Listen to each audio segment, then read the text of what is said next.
This question, sir, in my humble opinion, should be viewed from a different angle from which it was looked at and discussed here yesterday.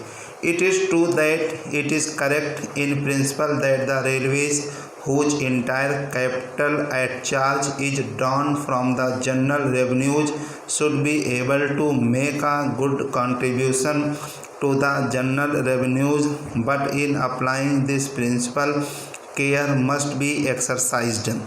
If we are looking at railway system in advanced countries like the United Kingdom or the United States of America or any such country, this principle no doubt could be applied on all fours. But in a country like India, whether it could be applied is a question that should be considered. It was argued that the railways have a long history, and because they have long been an established concern, they should now be able to contribute to the general revenues.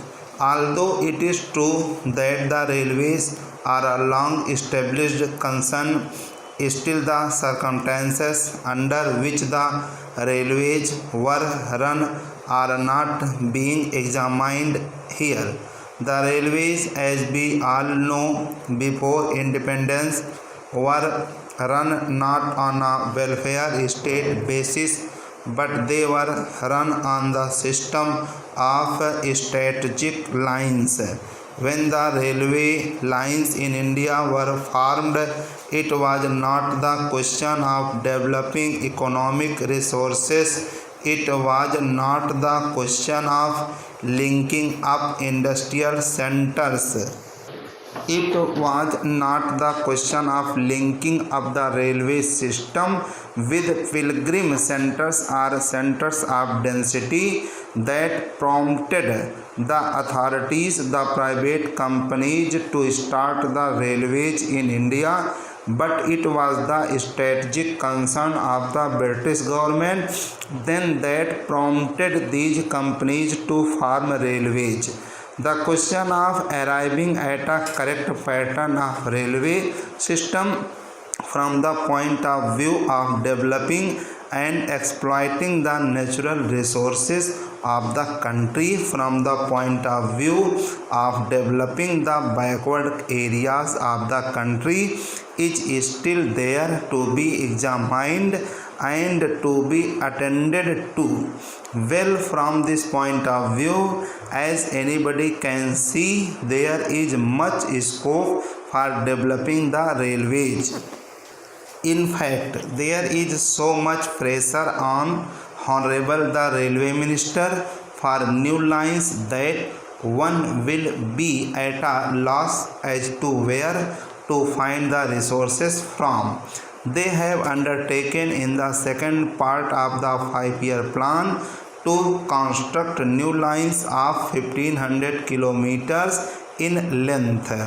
In order to have a perfect railway pattern, to be able to exploit and make use of the natural resources of the country to the fullest extent, although we cannot dismantle the railway lines that we have now, still these lines have to be linked up to fulfill that requisite of exploiting the natural resources. So my point in bringing out these arguments is to show that the railways have a full development program on their hands and they need funds. They can no longer draw from the general revenues of the country, as the railway finance is separated from the general finance. They have to obtain the resources that are required for development either by loan or otherwise. There is the other need also to be examined in this connection, the need of passenger amenities, both inside these houses of parliament as well as outside. It has been agitated that passenger amenities are required to be given in a larger and larger number. The second class passengers before independence did not get adequate amenities. In fact, the condition of the bogies, the condition of the waiting rooms, the condition of catering facilities, and the condition of housing, all these things needed much attention. Although the railways have now taken up the amenities program, and according to the recommendation of the convention committee, we are now earmarking rupees 3 crores per annum for this purpose. Still, I think it is totally inadequate. The railway administration has now recognized the fact that greater and greater passenger amenities are to be given, but they are not going on the right lines. I may make this statement clear by saying that they are not following proper lines with regard to the amenities that are to be given. I will take just one example and point out how they fall short of the requirements. Well, the question of providing waiting halls for second class passengers has been a much mooted question, and that naturally gets a top priority in the amenities program.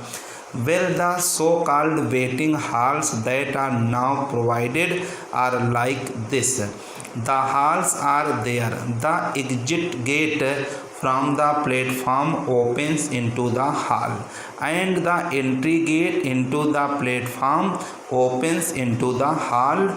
So much so that in fact the hall is only a passage.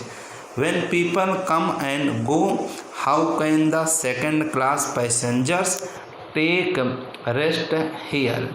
That is a question which I have not been able to understand. Secondly, for the passengers who have to wait for a number of hours in these halls, necessary sanitary facilities should be provided. Now, the sanitary arguments may be inside the platforms where the waiting passengers cannot go, and if they go and commit nuisance outside, the policeman will be there to haul them up and prosecute them under the police regulations for committing nuisance. So, it is not imagined that when passengers are required to wait for 10 hours or 12 hours in these waiting halls, they should have some bathroom facilities as we have for first class or for higher class passengers. That thing has not been visualized. Even for our cattle sheds in our houses, we have doors and windows, but here for these second class waiting halls, there is neither a door nor a window nor an enclosure. This I say to draw the attention of the authorities to think of these amenities in their proper proportion. Their estimate of the requirements of funds for these amenities is an underestimate. The needs for increasing the amenities are large.